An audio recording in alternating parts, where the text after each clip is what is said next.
ये पत्थरें परमेश्वर की शक्ति और उनके अद्भुत योजना का प्रतीक है। परमेश्वर के आदेश पर यहोशू ने इस्राएल के 12 गोत्रों के प्रत्येक प्रतिनिधि के माध्यम से यरदन नदी के बीच से पत्थरों को लेकर यहाँ पत्थरों की एक स्मारक बनाया गया था। इस स्थान के बारे में समझने में मुश्किल न हो, इसीलिए शुरुआत से समझते हैं।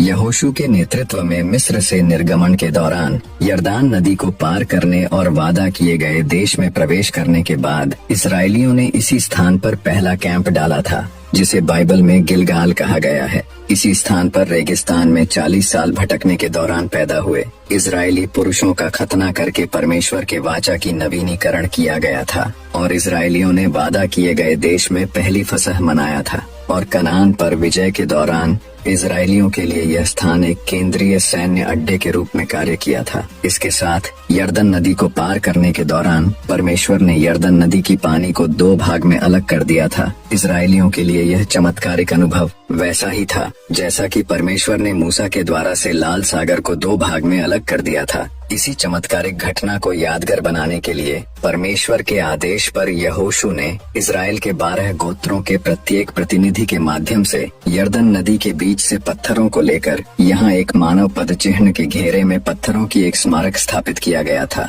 जैसा कि आप यहाँ देख सकते हैं। और इस मानव पद चिन्ह की घेरा को उन्होंने संयोग से नहीं बनाया था, बल्कि ये परमेश्वर के वाचा के अनुसार बनाया गया था। जैसा कि बाइबल में लिखा गया है, जहाँ कहीं तुम्हारे पैर का तलवा पड़ेगा वह तुम्हारा होगा। इसी वाचा के तहत वादा किए गए देश में आगे बढ़ने से पहले इसे चिन्हित किया और बाद में इस्राएली जिस नगर को चाहे उन्होंने उसे जीता।